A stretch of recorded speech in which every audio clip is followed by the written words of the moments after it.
Already off to a bad start. I forgot to close my little closet back here. That's a great way to start the episode. It's spooky season. Will it be spooky on Honestly Lazy? Probably not.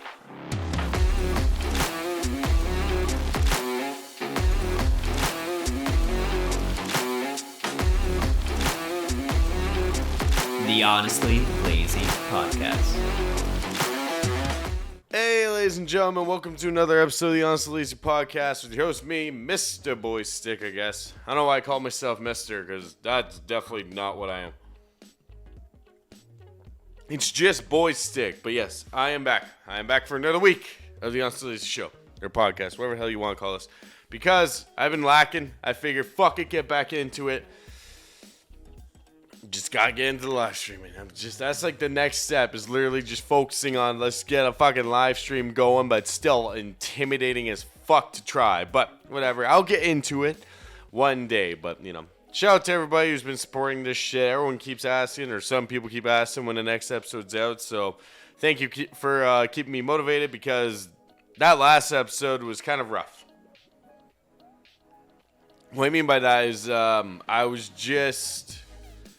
I don't know. I wasn't in the right mind state.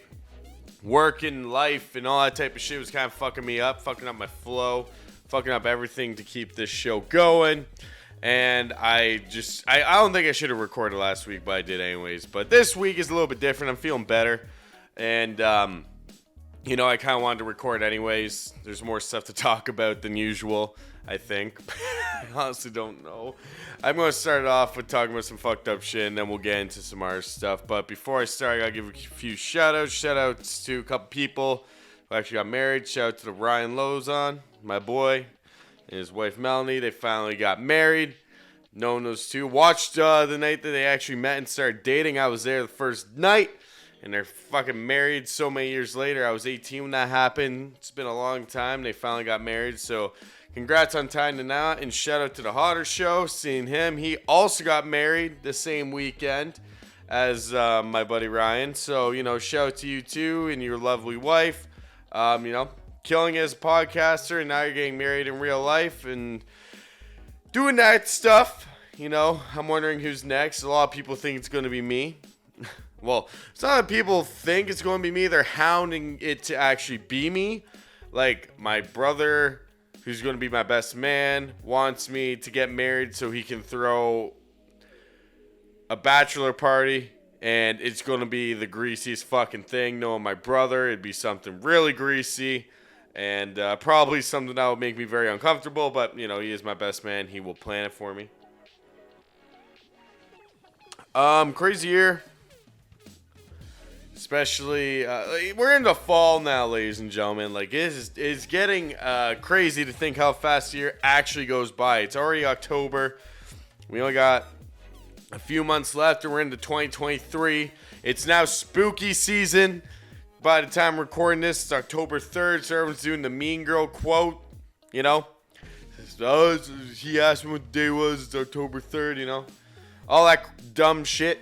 You know, we're into these months where it's going to start getting colder. You're going to be seeing me rocking my sweaters. No more button-ups anymore because it's too cold for that.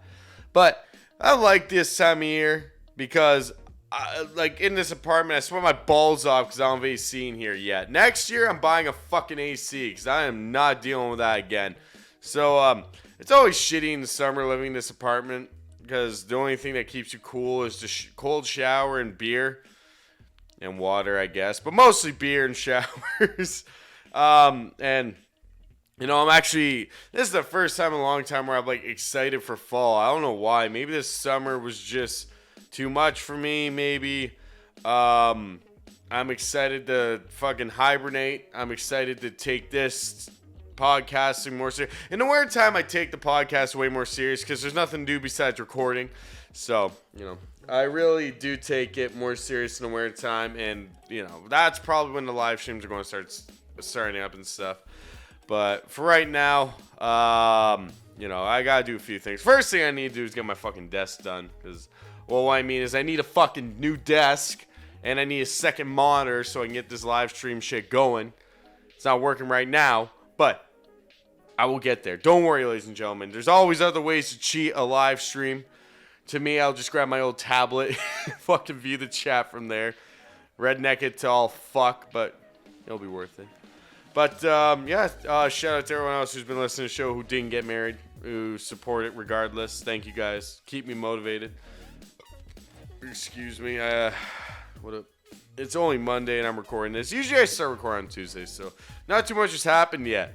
The only thing, the way I'm going to start this off is actually talking about that fucking Jeffrey Dahmer series that's on Netflix, because a lot of weird shit's kind of fucking happened since this show has came out. Now, to start it off, I'm in the middle of watching the show, and this is the first time I have actually not been able to binge watch a show like this in a day, because this show is that fucking creepy. Like, the first episode alone on how he gets caught and how he has the guy in his apartment, and that whole creepy hour of him just with the guy and everything that goes down before he actually gets arrested is hands down the most creepy fucking shit I've ever watched. This is literally like, there's nothing comfortable with this show. Now, usually when it comes to like a serial killer type show, it's filled with bad acting and, way overdone editing to like flashbacks and stuff of them doing it, and it kind of makes it a bit cheesy and a little bit more easy to watch. This is the most fucking like realistic, like you're living in the moment of a serial killer type fucking show I've ever seen. And I can see why they, like, I used to watch the old shit of like serial killers and be like, oh my god, the acting's so bad, like, oh, I can't believe they made this. Now I'm like, I understand why they fucking made it this way, because when you make it as real as this show does, it is fucking hard to watch. Like, this show is very hard to watch. Honestly, I don't even want to like actually advertise it too much. Like, watch it at your own will, because it is fucked. But a few things have happened because of this show. First thing is that for some reason Netflix decided to put on the LGBTQ. I'm sorry, I'm not trying to be inconsiderate. I never could get the lettering down, but they pretty much put it for, gay pride and stuff, like under that type of series on Netflix for like, gay people and trans and all that type of stuff, like for them to watch thinking that they would enjoy it. And obviously they're like, what the fuck is wrong with Netflix? And they took it off that search history, which I'm saying, like, you literally put that under for them thinking, oh yeah, this is great for the community. This dude was fucking psycho. If you don't know who Jeffrey Dahmer is, he's fucking dead now, thank God. This guy was fucked. He pretty much killed gay people because he was gay. And, well, it's not because he was gay. He was fucked in the head, but he was gay, so he would kill gay people, mutilate them, cut their heads off, and eat them. That's pretty much the moral of the story, and this show really shows it. The one thing the show hasn't shown yet, and I'm scared of, because I think I'm like on episode 6 now, is I think in real life he started by killing fucking animals. And the last thing I need to see is him walking to the, like, because it keeps doing flashbacks and shit. And the last thing I need to see is this motherfucker taking a dog into the woods and killing it. I will stop watching the show right there. Don't care. I cannot watch animals die on shows. Animals, old people, and kids. People my own age fucking die. I don't care. But old people, to animals, and like young kids, that fucks me up.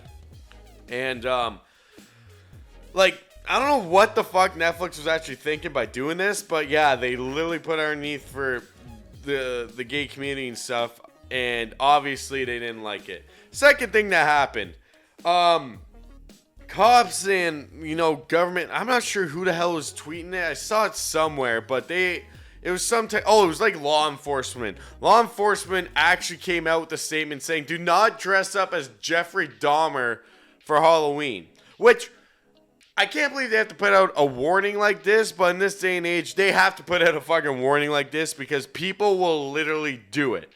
When there's like literally there's fucked up Jeffrey Dahmer, who no one should dress up as, and he should probably go away in history as, you know, he should just disappear into history, like, because of how fucked he was. And then there's fucking Tiger King, which everyone didn't have a chance to be because COVID fucked him. This is your chance to finally be the Tiger King and be that fucked up motherfucker who never got away with shit besides just being a meth head. I would honestly rather be the Tiger King than fucking Jeffrey Dahmer. But the fact that they're putting this out means that people are actually going to dress up as this fucking psychopath. Which, to me, this is a real human being that did real fucked up shit to other human beings and should not be promoted in any way in a fun way. Like, you know, I'm going to dress up as Jeffrey Dahmer for Halloween party. Should definitely not be like that with this type of a person because he was fucking real. Now, you can say, well, the Texas Massacre was based off a real guy and, you know, oh God, what's it? Silence of the Lambs is based on a true guy and stuff. Like, and you're 100% true, but if you don't, like, a lot of people don't even know what the fuck, who the real guy's name was. By the way, both of them were based on the same fucking dude. And I'm going to drop his name, but I know who it was. And no one ever dresses up like him. Because he was a real fucked up human being. And he actually did fucked up shit. Just go dress up as Jason. Go dress up as the Texas Chainsaw Massacre. Michael Myers, fucking Halloween. Like, I'm pretty sure they're coming. Like, Halloween Ends is coming out soon. Dress up as him. That's the movie you should be dressing up as. Not as fucking Jeffrey Dahmer. The fact that that's what people want to dress up as. I don't like. This planet is getting more and more fucked. He killed a lot of people. And you're like, I want to dress up as this guy. I want to promote this guy. Just no. The last thing I've seen on the fucking social media world, I couldn't believe that this is actually something that's going on. Jeffrey Dahmer's legendary glasses, who make you look like fucking an old creep, is up for auction for already $150K the last time I saw it on a news article. Who the fuck wants to buy his glasses? And it's all because of this Netflix show. Now look, like, I am not blaming the show at all. They just wanted to try something new, and it just got way more popular than they probably fucking thought. And now it's just like, oh shit, we didn't think this was gonna happen. I'm not blaming the show at all. These are just fucked up individuals who are just that fucked up. Like, who actually wants? Like, what are you gonna do with his glasses? Are you gonna wear them? Are you buying them for your fucking Halloween costume? Like, who actually wants this man's glasses as a fucking flex? I could see someone like fucking Jake Paul buying these glasses and flexing them on Instagram thinking that's a good idea. Like, I don't get it. Who the hell wants this man's glasses? I want nothing to do with him. I'm into, like, I don't even believe in voodoo, but when it comes to that, man, fuck yeah, those glasses will have some weird voodoo. Those glasses literally saw some shit. Like, probably actual human shit.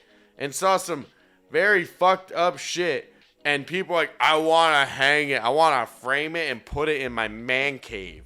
That's the way I'm looking at this. Or some really sadistic fuck who might actually try to become the second Jeffrey Dahmer. People do this, ladies and gentlemen. Someone was married to fucking Charles Manson, for God's sakes. Like, the man who made people kill for him. Someone wanted to marry that. There's a girl who's obsessed with the Scarborough rapist Paul Bernardo who thinks he's going to actually get out of jail. This is fucking crazy. The fact that somebody is like, yes, I want his glasses. My mind goes straight to fucked up shit. Like, what are you going to do with those glasses, man? There's so many fucked up things that could happen with them. And the fact that they're going for already so much is terrifying. Some creep with a lot of money is going to have these glasses, and God knows what he's going to actually do with them. This is the type of world I live in, ladies and gentlemen. This is the type of world we all live in. And everyone just thinks this shit is fucking normal. And I'm here to say, don't promote that psycho fuck in any good way, thinking that, oh, maybe he was actually a good guy. The show makes him look like just being an awkward guy where that just shit went wrong. Don't even fucking go there. This man is a fucking lunatic. Glad he's dead. And the best part is, I thought he got the chair and he got the easy way out, but it turns out just a psycho prisoner beat him to death. And to me, that is the perfect way a psycho fuck who did that to all those people should die. A nice, slow beating to the head. That's the way I look at it. Seriously, guys, like, Jeffrey Dahmer was nobody that should be promoted in any good way. He should fucking not even be talked about anymore. The memes are funny, though. I will say that. Of the dad from Sepper saying, Jeff, no power tools. That's a funny one. But the fact that people want to dress up for him for Halloween and want his glasses, kind of makes me not want to live on this planet anymore. So, hopefully 2023 is better than this, because this shit's getting fucked. So, about a week ago, Tyler Childers, my favorite folk artist, I guess you'd call him, bluegrass, country, whatever the hell you want to call him, came out with a brand new album. Now, before he actually came out with this album, there was a lot of teases and all this type of stuff that was coming with it. Starting with him posting on his social media, a guy passed out in the middle of the woods, and saying that there's going to be an announcement on a specific date, which I honestly don't remember. Now, to a man like me, who discovered Tyler Childers actually through YouTube in a basement session with a song called Messed Up Kids,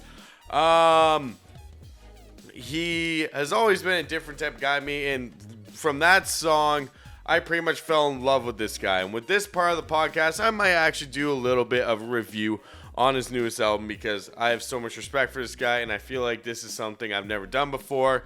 And if you're not into folk music, you're not into Tyler Childers, you should probably skip this part of the podcast, because it's just going to be a review and there's nothing you can do about it, or sit here and enjoy it as I give my opinions on the album. Now, I'll give you a little bit of backstory about Tyler Childers in my life.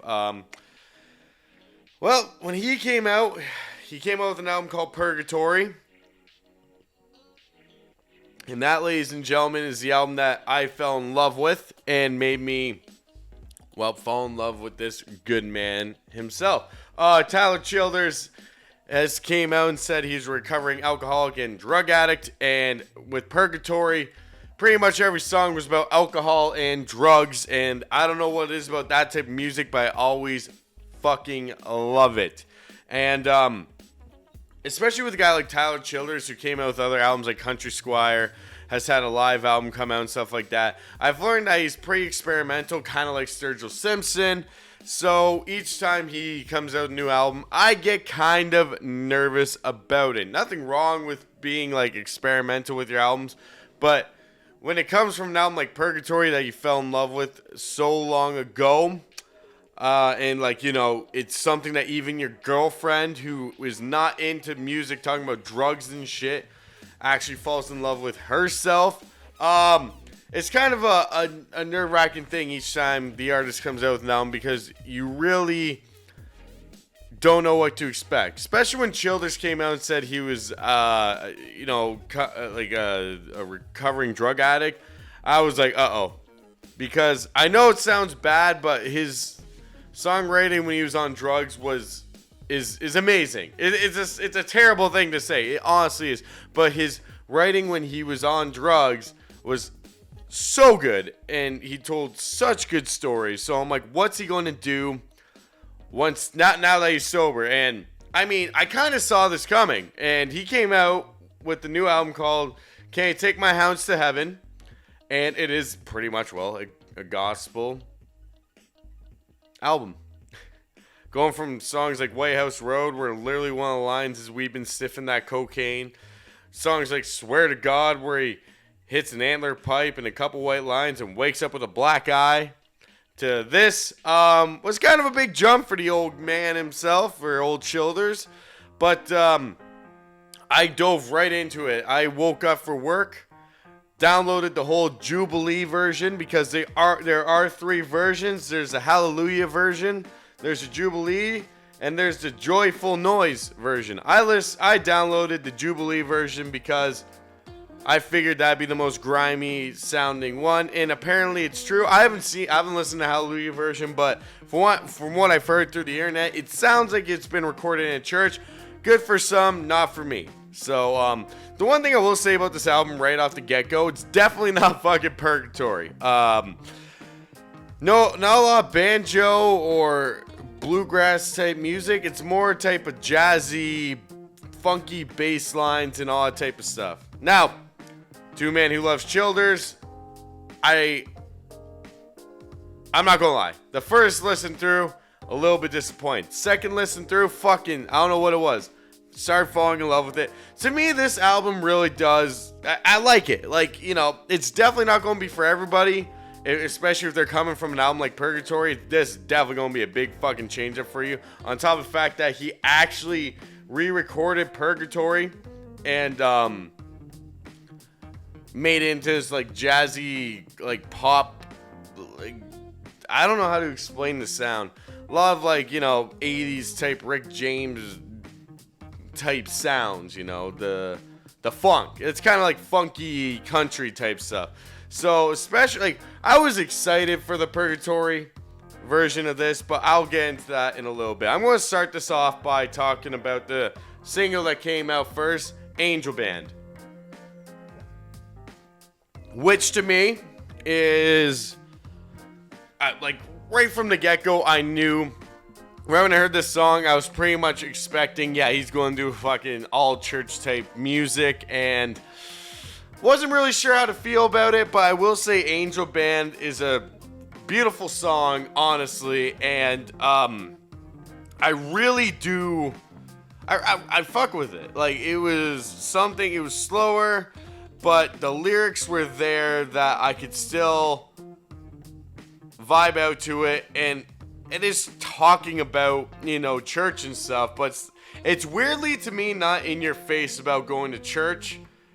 I don't know how he does it, but it's really not in your face at all when it's talking about going to church in any way. It's a very good, it was the perfect single to kind of get your expectations up for what the album was probably going to be, and it honestly does do justice. And I actually really did love Angel Band, and I still do. I listen to it quite a bit, and there's something about it, the way it's mixed, the way all the instruments are working together. Yeah, it's definitely a song that kind of is different, but it really works, and I really did like that song. But I'm going through the list kind of quickly, I guess. Heart You've Been Tending, I like that song. It was a bit different. The way I downloaded this fucking album was backwards. So I started from the bottom, worked my way up. So, it was a bit, maybe I should listen from the top and work my way down and see if there's a different type of style to it. But I didn't. But for I guess technically the Ender song, it was different in my opinion, but definitely nothing that was kind of out of my,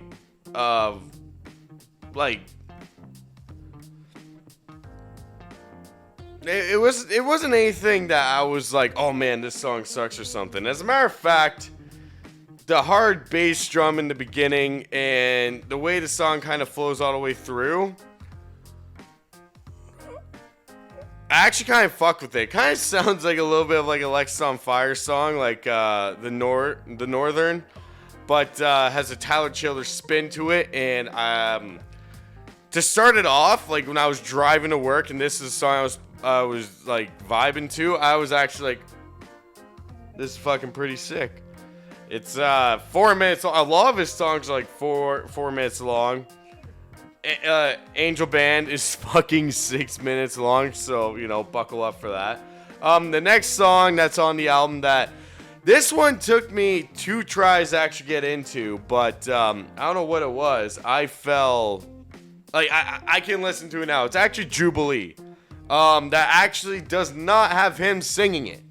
It has some girl sing. I'm guessing it's his wife singing it. But I tried to look up the lyrics because the way they edit the voice, there's an echo to it. You can understand it, but to me, the beat really takes over, and it's really hard to understand what she's saying. The only thing I can really understand her saying is Jubilee over and over again, and something about going to the farm and like something with her cousin. This song pretty much is like the whole album. You gotta be in the right mood to listen to this album, and this song does the justice of a nice... I need to really find the lyrics. Each time I look it up, it says this song is an instrumental, but there are lyrics to it. I really want to look up the lyrics and see what the song is actually about. But it's a very nice, chill, like, you know, you're half asleep driving to work. It's a good song, kind of vibe out to. It's slower bass, slower pace to it and all that.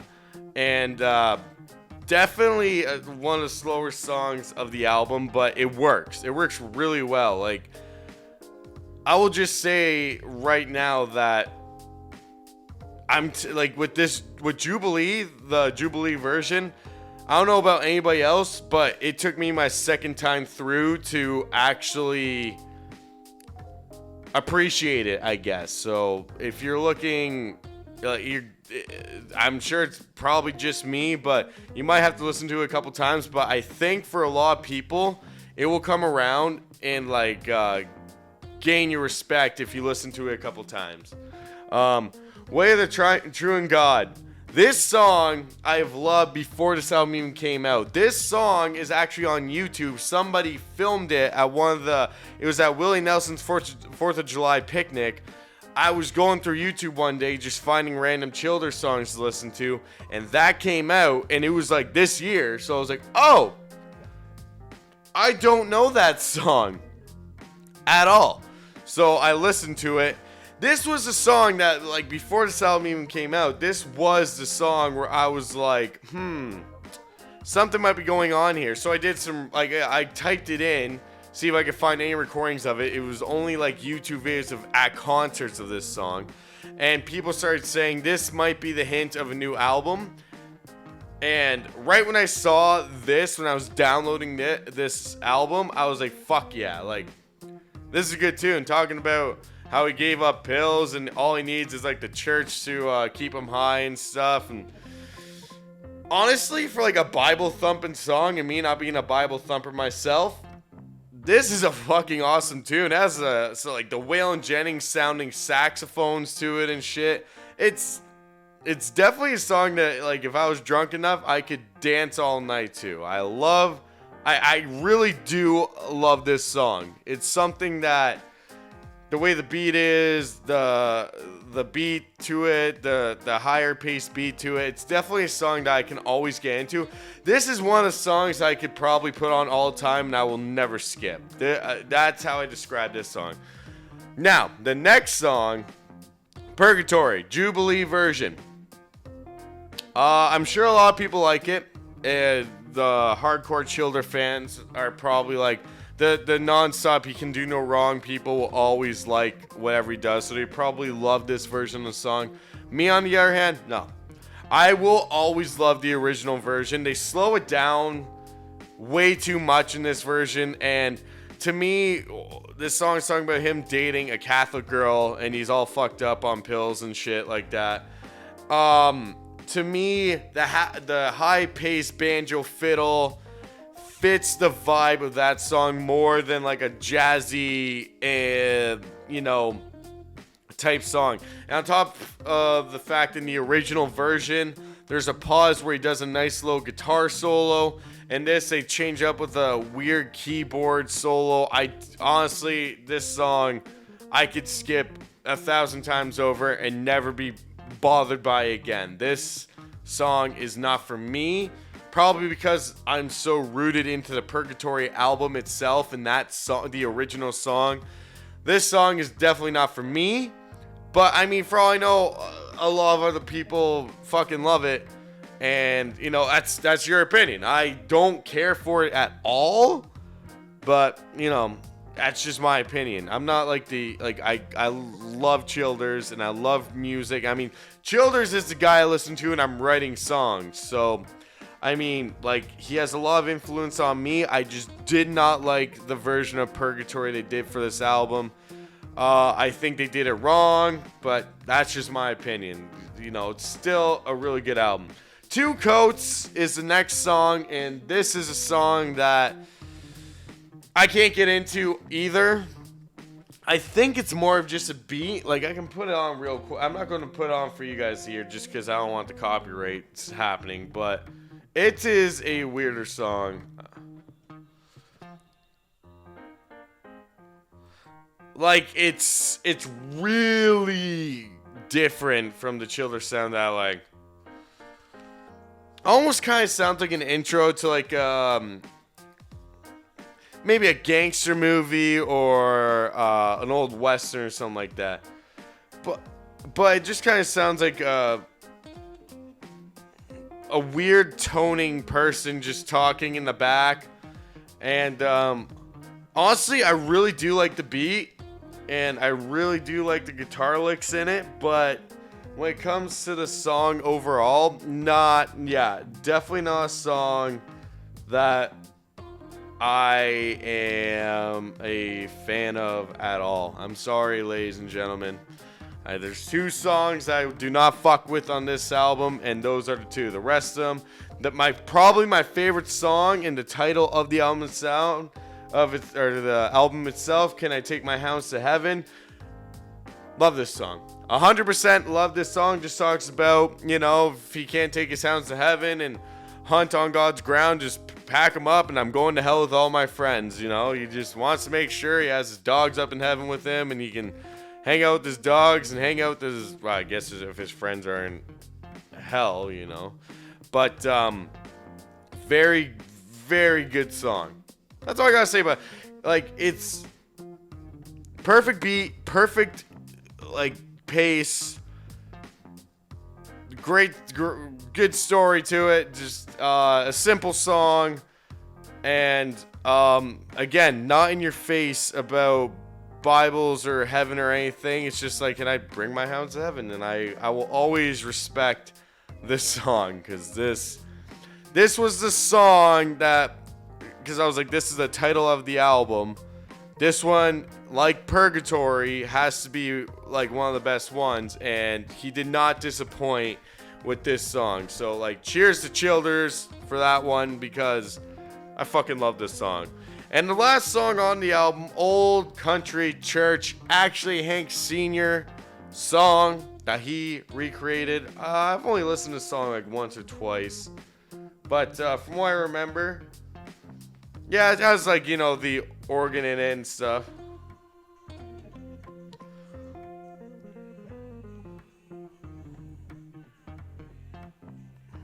I like his version of it.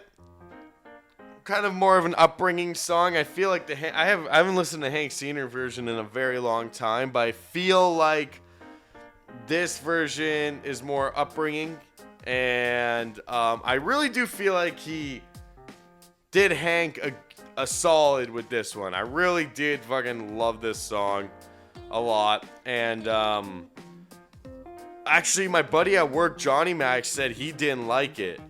But me, I don't know. Maybe it's just because I'm a huge fan of Childers, but he did not do this song wrong. He did not do dirty. And I think he did just right for a cover. So, you know, I would recommend people check out this album. Honestly, like, even if you're not into folk or anything, honestly, I feel like Childers is one of those guys that changes people's opinion on music. I know myself, I've shown people who are like hardcore rap fans Childers, and they will listen to him to this day. So regardless, if you like, check out this album. Obviously, I'm not going to do a fucking rating out of 5 or anything like that. Like, I like it. It took me like two listens through to really like get into it. So give it 2 listens. If you still don't like it, fucking give up on it. But everyone should check out Tyler Childers if you don't know who he is by now. Check out Purgatory, his first album that came out in like 2013, I do believe. Check out all of his stuff, Messed Up Kids. Check out everything you can about him because he is an amazing songwriter. The one thing a guy that I talked to, my buddy Ryan, he's like 3 hours away. We were talking about this at Mossport, and he says he's so good, I don't want him to blow up. And I kind of agree with that. Like, check him out.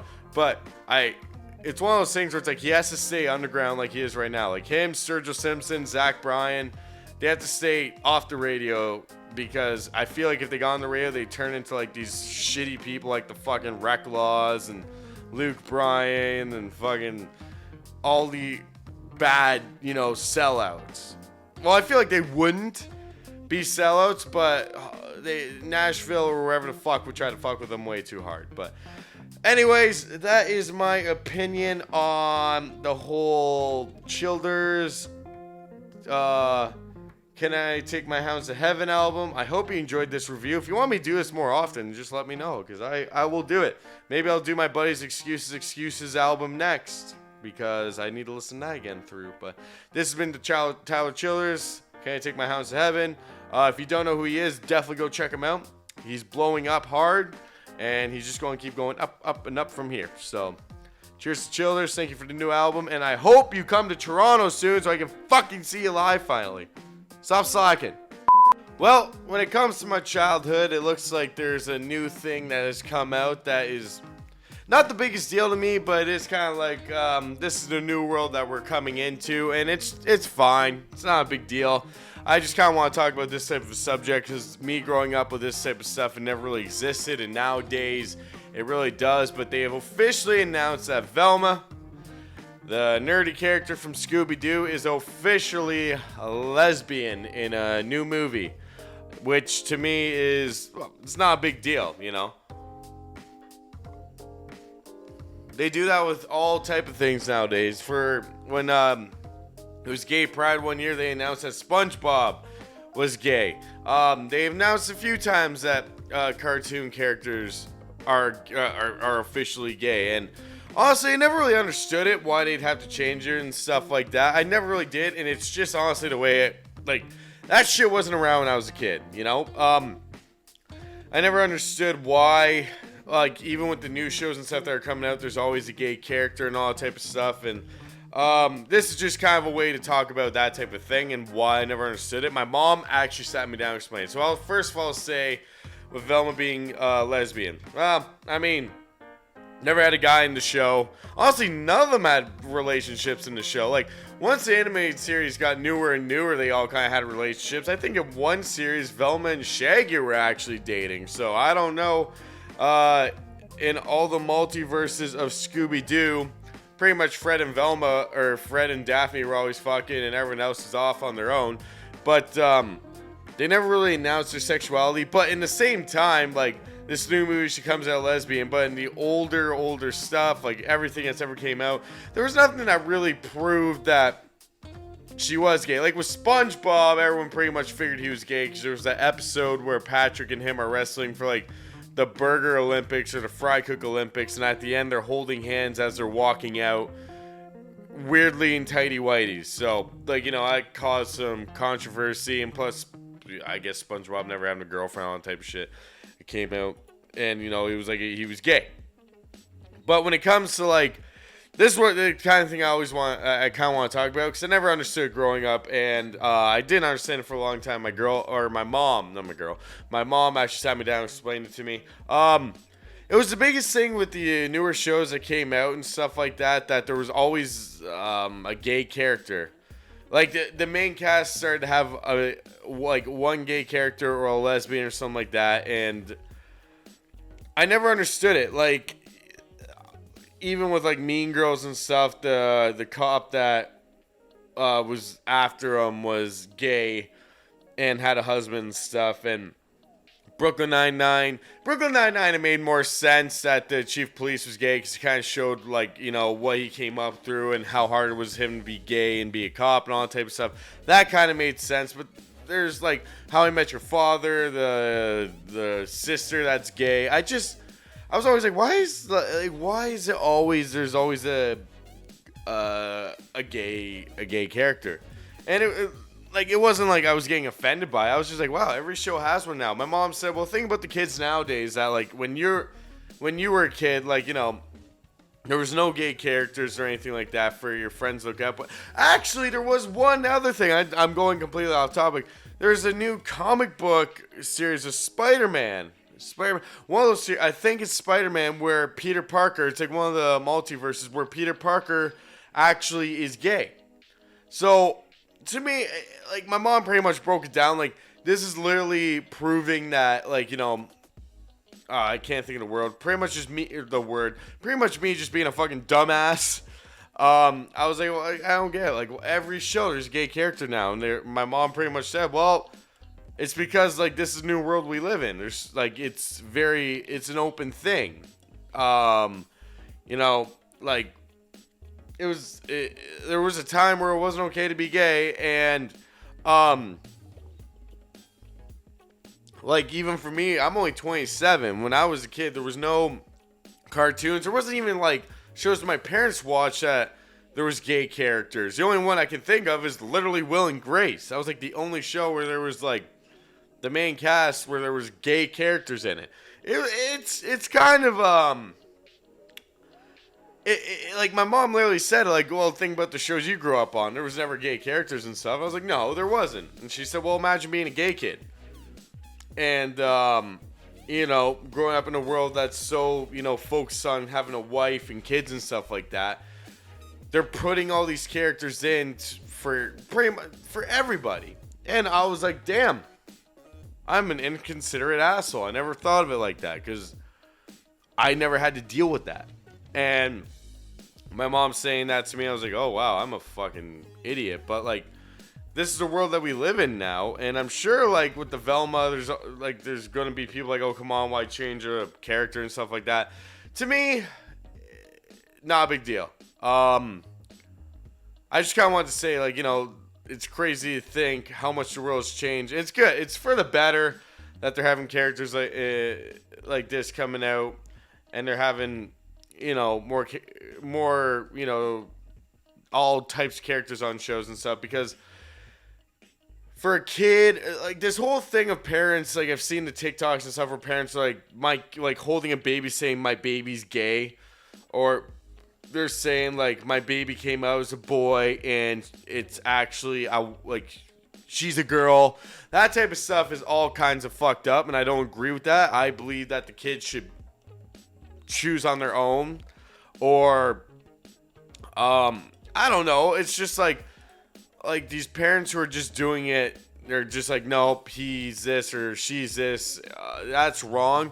But it's nice to have the characters to kind of show the kids at a young age that it's okay to live your life however you want. And we're living in a time where honestly, like, the homophobic shit is still around, and it probably will always be around, just like racism and shit like that. There's just people who are fucked in the head.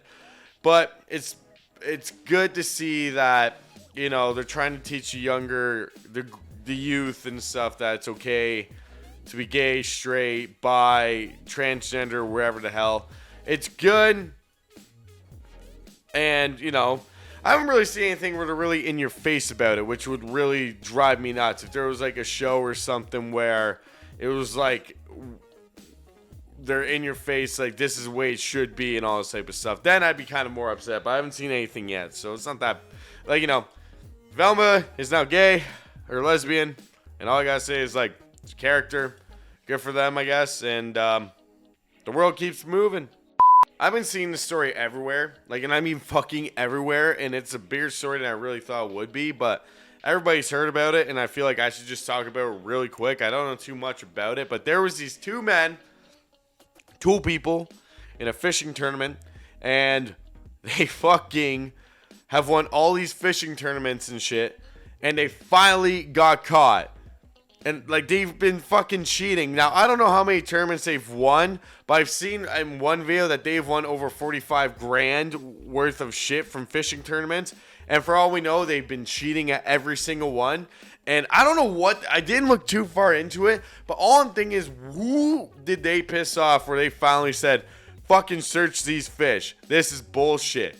These guys took little ball weights, wherever the fuck they are, and were stuffing them down the fucking fish's throat to make him way heavier so they could win these fucking competitions. This shit was absolutely berserk. In front of the whole competition, the judges are gutting these fish and pulling out, like, not one, like fucking 3 of these balls. I don't know how much they weighed each, but these were like fucking big weights to make these fish fucking heavier so they could win these competitions. This is absolutely nuts, and I'm sitting there wondering to this day, how long have they been doing this? On top of the fact that right when they started pulling out these weights, people were like, how long have you been doing this? You cheating fucks and all this stuff. On top of the fact, the judge was like, keep them here, we're calling the cops. They got escorted out, they've been arrested. They are fucked. Like, fishing tournaments, I didn't know how much, like, you know, I know you can make a good living off being a fisherman. But, I mean, holy shit, these guys cheated, and, like, it's not like they just got, like, they cheated and they pat them on the back and said, all right, fuck it, like, you know. They're, like, I think they're facing jail time for, like, theft and for cheating. Like, these guys robbed so much money from fishing tournaments. Like, they are absolutely fucked. Like, this is no second chances for this shit. Fishermen take this shit seriously, and the vibes I saw from the videos of everybody yelling at him and shit, not only will they never be allowed, like in the tournaments again, I don't think they'll ever even be allowed fucking fishing again. Like, each time to go to a lake, someone's going to throw a fucking rock at them. Or, I don't know, like, say for the gas out of their boats. Like, these two are absolutely done. I mean, like, good, like, the fucked up thing is, good on them. Like, they got away with it for a very long time, but unfortunately the greed came in, they got caught, and now they're in more trouble than I could ever fucking imagine. Let this be a lesson to everybody who cheats. Like it's all fun and games and it's easy money until you get fucking caught. These guys are in trouble, so just don't cheat. Have fun. I don't get why everyone's gotta fucking cheat. Like, were these guys desperate for money? They're like, fuck it, let's be fishermen. Like, there's other ways. You guys got caught and now you're officially fucked. Oh my god, their sponsorships are probably like, yo, now you owe us money. Like, the boat gone, house is gone. Hopefully they don't have families because they're fucking gone. Oh my god, these guys. Like, of all fucking things, fishing. You're cheating in fishing tournaments. Fishing's supposed to relax you. And these guys took the most relaxing thing that you, like, father and son, like, tradition, let's go fishing, and they fucking tainted it with cheating. Oh, another I don't want to live on this planet anymore fucking moment, ladies and gentlemen. That is fucked. That'll do it for this episode of the Honestly Lazy Podcast. I hope you guys enjoyed it. Shout out to everybody who's been supporting, everyone who's been listening, everyone who gives the feedback, tell me after watching. Shout out to everybody who's been supporting this shit. I'm not going to stop brainstorming a lot of shit. Hopefully it'll be in the works very soon. Make sure you subscribe to the channel. Follow me on Spotify. Check out the Twitter, Instagram, all in the description down below on YouTube. If you don't follow me on YouTube, then it is Honestly Lazy Podcast on Instagram and the BoyStick channel on Twitter. Those are my handles. Make sure to go over and check all that out. Support me. And I shall see you guys next time. I think next week I'm going to take off and relax. It is Thanksgiving weekend for Canada this weekend. I'm going to be doing my old tradition I do every single year. My tradition being that I am going to be watching a old Elliot Page before it was Elliot Page and Ellen Page. There's a skit on YouTube called The Canadian Thanksgiving where Justin Long and 2 other people invite her over, get her drunk, and then eat her. I don't know why I've been watching this video since I was 14. It came out like back when YouTube was really good. Like it was a bunch of skits and shit, and not fucking vlogging. Back when it was like everyone was just trying to be creative and writing skits and shit. back in those days, that's when I discovered it. Like when Smosh was huge and F&D Films were fucking killing it and Mystery Guitar Guy and all that. Back in those days, and for some reason, since I've been 14, I watch it every single year, and that is my tradition. So I gotta get... And I'm hosting this year. Again, I hosted last year, Thanksgiving. I'm hosting again this year. Pretty excited about that. Get to see the whole family and all that type of stuff. So if you're Canadian and you're celebrating Thanksgiving this weekend, I hope you have a great Thanksgiving. Eat a lot of turkey, drink some beers, and have a good weekend. Because I know I am going to be having a fun weekend of cleaning my apartment and cleaning it up after everybody leaves and all that stuff. So until next time, it's your boy Stick. This has been the Honestly Lazy Podcast, and all of you take her easy, eh? Honestly Lazy Podcast.